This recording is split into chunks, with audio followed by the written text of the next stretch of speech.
Okay. Before we begin, I just want to say that someone sent me a macha.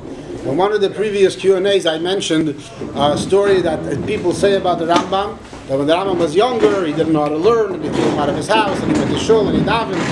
So there's a Yid in Chicago, his name is Rabbi Moshe Moskowitz, and he was very upset that I said the story. He said that story is Baba Maisis, never happened. There are other G'dayli Yisrael that when they were younger, they weren't so talented, and they worked on themselves, and they reached very high madregas. But Chas v'Shem, they said about the Rambam, he was very upset at me. He said that he made a macha on me. He said there's another person that also gives shiurim and online, and he said that person also said it, and he made a macha to him also. So I'm making the macha. The story never happened. No one should ever say a story about the Rambam. The Rambam, the pastors, since he was a child, grew up, he was always a big Talmud Chacham. All right. The question. What? No. Put it in the back. I said prepare. Okay, put it here. I could put it here, but I can't get the answer. All right. Are you allowed to walk on Shabbos next to a place where the light is going to turn on, where they have sensors? So if there's something called davar she'eina miskaven. If you're doing something which you don't have a mind to do, is mutter on Shabbos. But then there's something called psik reisha. Psik reisha means that if it's for sure going to happen, it's asur. But then there's something called psik reisha v'lei neichalei, which if it's for sure going to happen, but you don't care for it at all, it's also not an isur. So based on a combination of those halachas, the Rabbanim paskin that the pashtus it's permitted to walk by such a place. However, the chatchila you should be machmer. That's how some Rabbanim say it. My Rav, I asked my Rav the Shaila. My Rav told me you should do whatever you can not to walk by, only if there's no other option whatsoever. But if it means walking around the block, even if it's a 5-minute detour, you should do that not to walk. Some Rabbanim will tell you, no, if it's such a detour, then you don't have to make yourself crazy. But my Rav told me that you do whatever you can not to walk by such a sensor on Shabbos. But if there's mamish, no other option, then you could be mekel. If somebody walked ahead of you first, then or a guy walked, or even if it was a yid by mistake walked in front of you, then you can definitely follow. If it's like the sidewalk or street, is door sensor? It's postal for sure you go walk on the street. Nothing's gonna happen. Is door sensor the same? Huh? Door sensor. Talking about lights right now. The light turning on. That's what the question was. That's what the answer is about. Some people claim ghosts are real and have undeniable evidence, like photos and stuff. Is this possible according to Torah? When you say ghosts, people watch too many movies and they get confused between ghosts and demons and the different spiritual things out there. There are definitely koiches of tumah. There are koiches of tumah that can appear to the physical eye. Everyone knows the famous story with Gvriel Baal Shem, that there was the innkeeper and his wife, that they didn't have any children, but they were both they did achmas asarchim, but they both spoke very, very vile language, a lot of nivul peh, and when they passed away, so their house became full of demons. It's a whole long story. Friedrich Rebbe writes it, and then people came afterwards and they saw actual creatures that were there. The stories with dibuks also, a lot of times with dibuks, it says after the dibuk left the body, there was something visible that was able to be seen. So definitely the concept is, what does a ghost mean? You're looking at different pictures that you might have seen. What Bachram think is a ghost, I don't know what a ghost means. What's the difference between a ghost and a demon? A koyach of tumah, yes, there are koyches of tumah. Can the nefesh, the neshama of someone that passes away come back in a certain form? Definitely. Can it become visible in a certain sense? There were times that they ended up coming in the gufim. So in general, the concept is it could be true. The Peil Mamish, most of the videos that people show today or these pictures, as I say, 99.9% of them are Baba Maisis, and the last 0.1% is wasn't figured out yet how it's Baba Maisis. But B'derech Klal, they're all not true. What's the source for pouring water out of a cup before you drink? What's the reason for that? So there's a sefer I have over here. The sefer is called Shmiras Haguf HaNefesh. It's 2 halakim. It was written by Harav Yosef Yitzchak Lerner, but I don't think related to our learner. I don't think he's Lubavitcher at all. In any event, he has all the things that are sakana. So he has a little chapter over here about pouring water. I'm going to read all 5 halachas that he says about it because it's interesting to know. He says, Yizoir lishpoich ma'at min hamayim kodim sheyishta. You should pour a bit of water before you drink. And he brings the source from Chulin Kufay Amud Beis. On the bottom he has all arichas that Abaya said that I used to always pour. I used to think it's because of these little impurities on the water, but then I was told, Bishum the Iko Maim Haroi. There's something that the Shindalit might have drank from it, and this is the way you're fixing it. Rabbeinu Gershom says, Ruach Ra. And he quotes the Alter Rebbe Shulchan Aruch as well. Alter Rebbe Shulchan Aruch, Hilchos Shmiras Guf Nefesh, Shivdalit says it also. And he says, V'yesh lasis ken afiduk shu bebeis, even when you're home, you should do it as well. Then he brings another halacha. There are those that say this applies to all drinks, even shar mashkois. On the bottom he brings that any mashka that has water, but if it doesn't have water, then not. And then he adds, which is an interesting thing, sometimes people that are careful about it, so someone pours it out and gives them the drink. So he says, no, you have to do it yourself, Dafke. No one else should do it for you. And then he adds, don't make the bracha and then pour out. That's a bizoyin. That's like you're making a bracha and pouring it out. So first pour out and then make the bracha. And then interesting halacha, he says you're allowed to do it on Shabbos and it's not considered boider. Choyre might be boider. You're pouring out the bad water. So he says not a problem of boider. He means at the bottom the reason because it's not obvious psilus, so that's why it's not a problem. Akaponim said the source is based on Chulin Kufei Amud Beis. Allah brings it, and these are different halachas about it.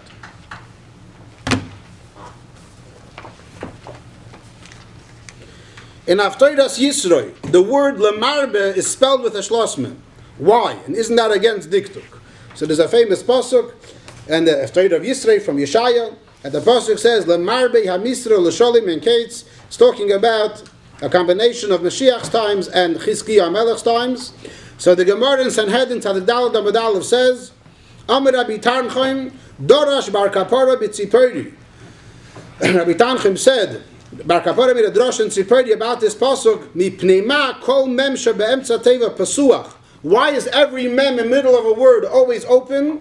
V'zeh sasum, and this mem is a shlos mem. That's what we call it in the Yiddish, a shlos mem. Some people call it an ender mem, but akapanim the shlos mem that we call. So why is it sasum? So the Gemara says, Bikesh Hakadosh Baruch Hu lasis Chizkiyo Mashiach. The Eibishter wanted Chizkiyo HaMelech to be Mashiach. V'sancheriv goy gumogay. And the king Sancheriv, the king of Ashur, that he was making sorrows throughout the world, Hashem wanted him to be the Goy Gomogig. As we know, it says in Navi that before Mashiach Tam comes, there's going to be a lot of wars by the king Goy, or the country of Mogig. So Hashem wanted Sancheriv to be that one. However, Amra Midas Hadin Ifnei HaKadosh Baruch Hu, the Midas Hadin complained to the Eibishter that Rebbeinu Shaloylam, David Melech Yisrael Sha'omar Kama Shiras V'Dishbachis Lefanecha. David HaMelech, he sang so much to you. Nevertheless, Lo Yasisoy Mashiach, you didn't make him Mashiach. Chizkiah Sha'asisolei Kol Anisim Alolu, there were many miracles that happened to Chizkiah. V'Lo Yomar Shira Lefanecha, and he didn't sing to you Taseu Mashiach. Lekach nistate. That's why Hashem said no, and Hashem Kiviyachol closed his mouth or closed his promise and did not allow the Mashiach to come. So this has brought down this Maimer Chazal as the importance of thanking Hashem and praising Hashem. But the explanation over here is that the open mem shows on speaking, a shlosim shows on being closed, that Hashem wanted to open the Golus and bring Geula, and because of there was lack of Shira v'Dishbachis, so Hashem sealed it. So that's the explanation why that mem is a shlosim.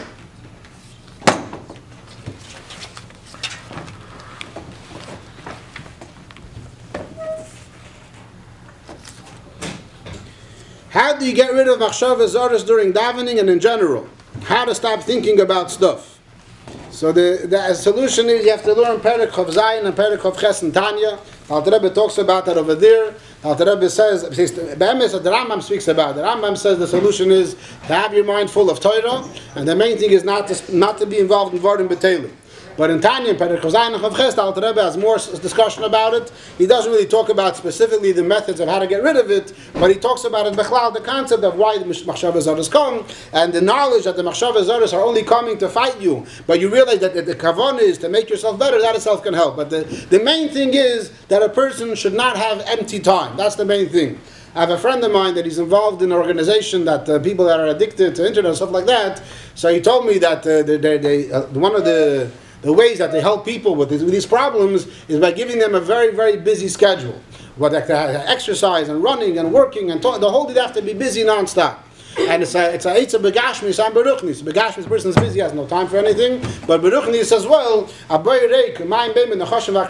When there's no Torah on a person's mind, that's when all the bad things come in. So when a person is especially busy the whole time, especially with Torah, that b'derech klal is the best solution for everything. That's the best solution for getting rid of all the machshavas zaros. But again, it's very much kedai to learn the two parakim, Perek Chav Zayin, Chav Ches, and Tanya. Those parakim, Mama speak about it and help a lot.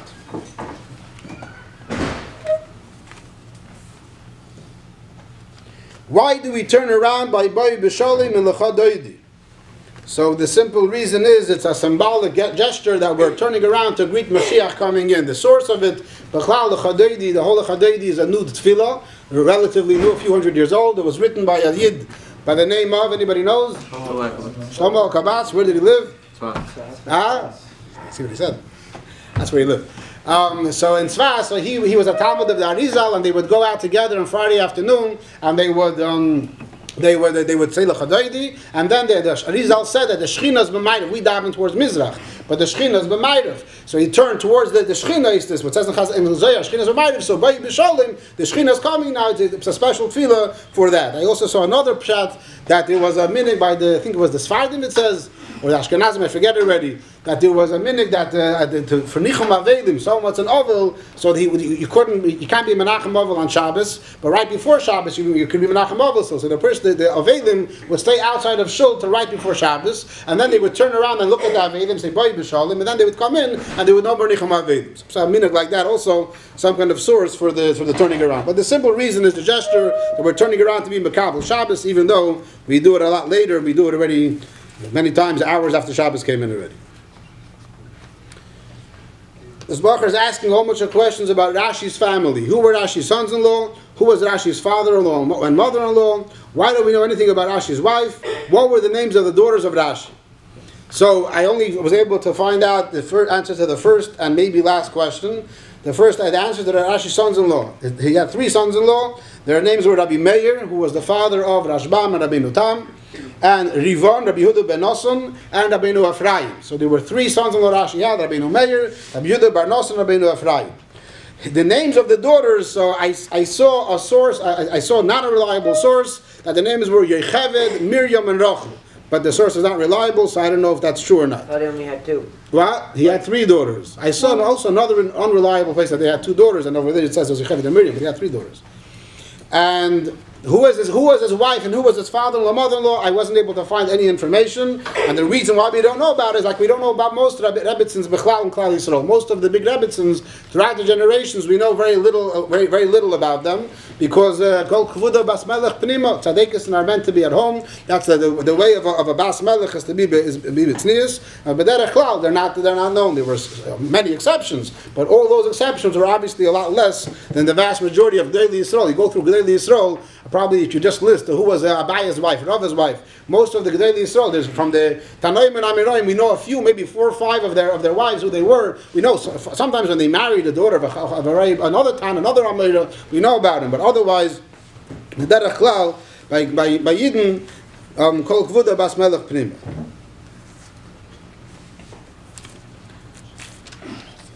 Why does tzitzis have black stripes? So it's interesting to know that it's mamish not necessary. The whole black stripes and the tzitzis, for some reason today became a thing, and there's already our nusach, and not Chabad nusach, not Chabad nusach. There's really no source for it. And Adarabah, Pikabod, you're supposed to only have completely white, not have any stripes at all. I read, I think the real Chitr Galavashom, I think he writes that in Lubavitch, the Chassidim did not have any black stripes on it, or at least some people didn't have it. So the pastures, there's no real source for it. They bring from the Pri Megadim that he writes, it should be a Zeicher the Tchelis. Now we know Tchelis to be a bright blue, and our Talesim, our Talis cartons have a black. So really, there's a machlekes what's the color of Tchelis, and there are opinions that the color of Tchelis is a very, very dark blue. It's not black. Our stripes on tzitzis are on our Talis is black mamish, but it's reminiscent of the Tchelis. So Kivyacha, since we don't have the string of Tchelis, at least we should remind ourselves that besides the white of the Talis, should be another color as well. So why don't we have blue then? Again, there's an opinion that Tchelis is a very dark blue. So right. Reminiscent of that, I don't have a good answer to that. And in Yisrael, they do have a light blue. But this is it's no real sort of, if you could want to have a light blue today, is that okay?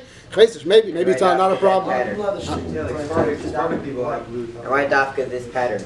Well, the pattern is a barcode on the scarf.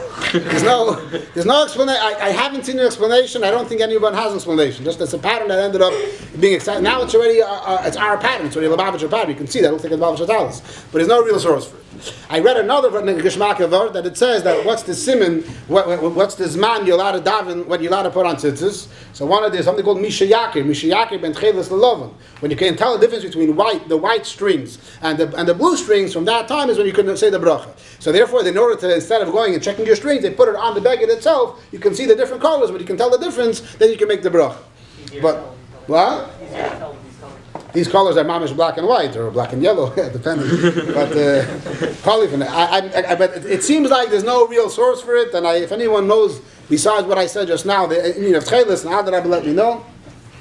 I couldn't find anything else. Earlier this year, and he said that Who? He said that's because it says it has to be nice, so they put stripes to make it look nice. You're saying that the reason is to make it look nice. All right, Kenzai, but. Altam bereach el yitvakeach. You can make it blue, you can make it red, and if you ask Shlomo Feldman to make it probably purple or something, right? different taste, what's considered nice or not. So, regarding a non-Jewish song, is it worse to listen to Kol Isha of a Jew or a non-Jew? And is it worse to hear a Jewish man or a non-Jewish man singing a non-Jewish song? So, regarding the first part of the question, meaning, if it's a non-Jewish song, is it worse to hear Kol Isha of a Jewish woman or a non-Jewish woman? The pashtus, a non-Jewish woman is worse because Kol Isha is erva, and it's usher to the isra of arayis to a non-Jew is worse than the isra of arayis to a Jew. So the pashtus, I would say that that's worse. Regarding the hearing a non-Jewish song for a Jewish man or a non-Jewish man singing it, I don't see really a difference. I see svaras lakan or lakan. There's a svara to say that a non-Jewish person is klipas atmeis mamish, and you're connecting him, and that's even worse. There's another svara if a Jewish person is singing it, then a yid can take klipa and make it even worse than that. It says that avodah zarah of a yid is the worst type of avodah zarah. So svara lakan or lakan, I don't have an answer. I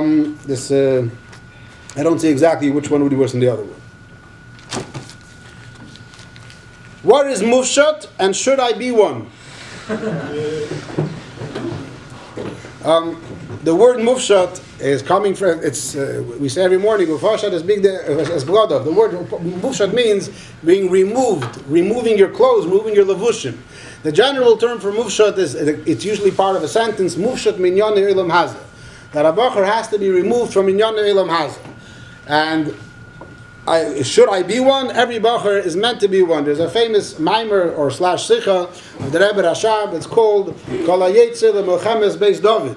It's a topic for many Fabrengens, and it's a topic for a bachim to know about. It's a quote of Chazal. Chazal tell us that the soldiers of David HaMelech, before they would go to war, they would have to write a get to their wives. Why? Because when they go to war, so there's two reasons. One reason is that they might be missing in action, and their wives will be agunas, and then they'll be stuck. We don't know what's going to be with them. So in order for the wives not to be agunas, give the wife a get now, and then when you come back from the war, you marry her again. But another explanation, a deeper explanation is that in order for a person to be invested in the war and fight it the best he can't have any distracting thoughts. When he knows he has a wife at home waiting for him, so that will cause him to not be invested in the war properly. So in order to be a successful soldier in the army of David HaMelech, you have to be completely dedicated with no strings attached. So that's called Kol HaYetzer L'Melchemes Beis David, case of get krisus l'ishtei. So the Rebbe Rashab said about the Bachar with Tem Chetmimim, that a Bachar Tem Chetmimim has to give a get krisus l'ishtei. He has to completely divorce himself from Inyan Elam Hazeh. Have no shaykhs to anything worldly of this world, no shaykhs to anything of these Inyanim. To be completely mufshad b'Inyan Hazeh. That was and that is the demand of the Rebbeim for every Bachar. And it's very hard for today's Bachrim especially. The Bachrim go up today very much involved in Elam Hazeh, but that is the ideal. That's the way it's supposed to be. So every Bachar is supposed to be as removed as possible. A Bachar should not know anything about politics, anything about worldly matters, about sports, anything about these things. Not talking about klipas atmeis, even klipas noiga. Anything from the world, a Bachar has to be as mufshad as possible, as much as he can, not to be involved in the world. Now, sometimes there's something called Yenikas HaChetzonim, where people take things the wrong way. So there was a famous chassidus there was at Chassidus, there was a tzaddik, his name was Avram Kalisker, times of the Alter Rebbe, that he took it when the whole Indian of, they didn't have the term Mufsha then, but they had the term of Einid Muvadai, so he took that a step further, and he B'dafka made his Chassidim. He was a Talmud of the Bezisha Maggid, but he had his own followers, and he made his followers do crazy things. Like in the summertime, they would wear very, very heavy fur coats. In the wintertime, they would go in the snow, and they would tumble in the snow. They would do very, very crazy things. One of them one time went up in front of a Misnagdim Shashul and started cursing at the Misnagdim. So they did very, very wild, crazy things, and the Bezisha Maggid got very upset about it. It caused a lot of problems, a lot of things. So it was part of being mufsha. So part of being mufsha, let's just be completely blown or completely out of this world, and that's it. So that's also wrong. So that sometimes a bacher wants to be mufsha, so a bacher decides he's going to be based on completely no ilam haza. I have two friends of mine that went to yeshiva, and they made a bet. Who's going to last longer without changing his linen? So they went there, I don't know, for 5-6 months. They didn't change their linen. So it was that wasn't besides being mufsha. They were just being crazy bachrim. But some bachrim want to be mufsha, and they want to do these crazy things. I don't take showers, and I'm not gonna change my socks, and I'm not gonna keep anything. I'm not gonna eat anything. Whatever. That's not called being mufsha. It's being going crazy. Mufsha means you don't care about an yon elam has. You're not invested. You're not involved in it. You don't care about. That's what it is. You have to eat what you have to eat, but you don't go. You're not supposed to be. You have to do this kafya basically. Not give you. You got to give it to the mazah.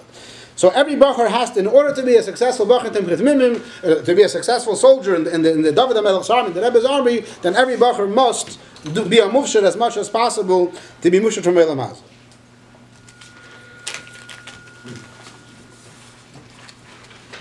I have to do it next time, maybe. Not, I have to prepare for it. I can't do it on the spot.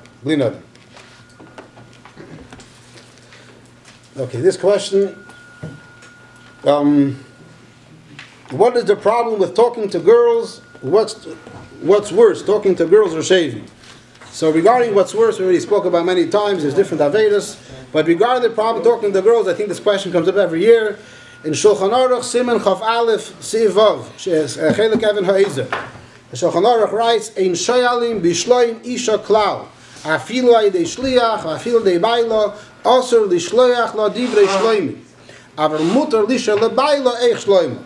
That it's a isser to have any kind of friendly conversation with a isha, even through a shliach, even through a husband, to tell a husband to send regards to your wife in a friendly kind of way is also. You're allowed to ask a husband how his wife is doing, but you cannot talk a friendly conversation. So it's a very clear isser in Shulchan Aruch. So obviously the simple reason would be because that can lead to other things. So many bachrim complain and they say, well, I know myself and it's not going to lead to any bad things. So the answer to that is just like someone's going to say, I'll have chicken and milk, and I know that it's never going to lead to having a burger and milk, because I don't like meat, I only like chicken. So why can't I have chicken and mix it together with cheese? Everybody knows that chicken and milk is mutter midayraisa. Well, we all know that. It's only chacham made exera. You can have chicken and milk, it might lead you to end up having meat and milk. But I don't like meat and milk. It makes no difference what you like or not. Once it became usr, it's usr 100%. So this is an isser 100%, and sharing b'shloim isha klal, it's an isser completely. And so what about texting? It's the same thing. If you can't ask her husband, send a message to her husband, then sending through texting the same thing, email or any kind of social media, it's 100% asra pi Shulchan Aruch. There's no heter whatsoever. Any kind of friendly conversation. So Bachram asks. So once I go to the store and I can't ask the clerk a question. The answer is shloim isha. Any kind of sholim, a friendly conversation. So anything which is necessary, if you're doing a business and there's a businesswoman you have to talk to, then whatever is necessary you're allowed to. But anything more than that, it's usr.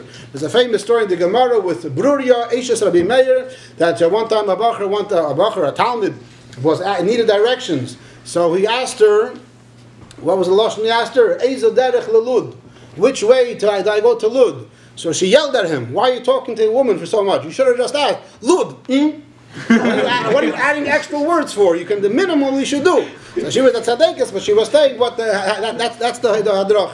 So it's completely usur. Any extra word is usur. It's usur side because of the reasons that it could lead to. That even the bachim, I think that a big chachamim, the peil mamish v'chulu. But regardless, the isur just the same. And what's worth that or shaving? It's different isurim. Like you spoke about, the answer to that question I always say is what is worse, cutting off your arm or your leg? And maybe we should never go through either one of them. What about like a guest by Shabbos table? It's very it's in a friendly kind of a way it's forbidden. If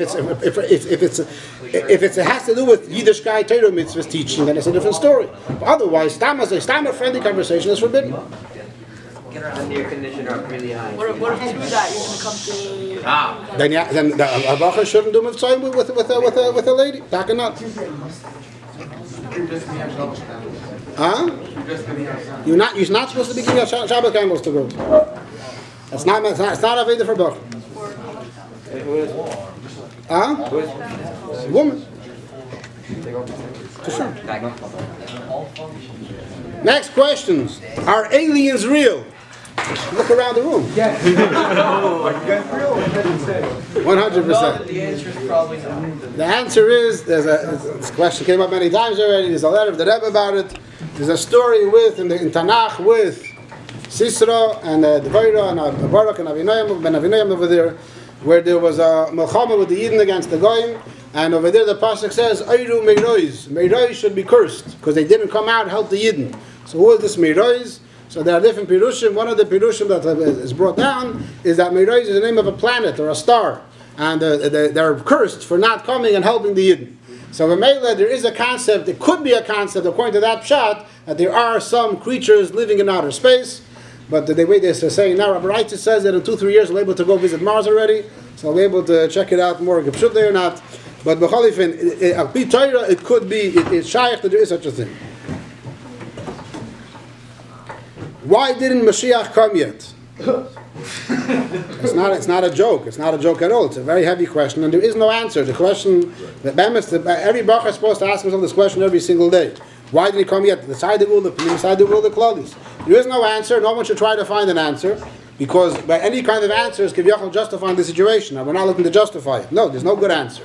Elamai, the Rebbe speaks about. The Rebbe says that the world is ready for Mashiach, and the few moments that are left are only opportunities for us to get more involved. And so we have an extra minute or extra day, extra year, whatever it may be, to chabarayim and make ourselves more worthy to when Mashiach comes to greet him.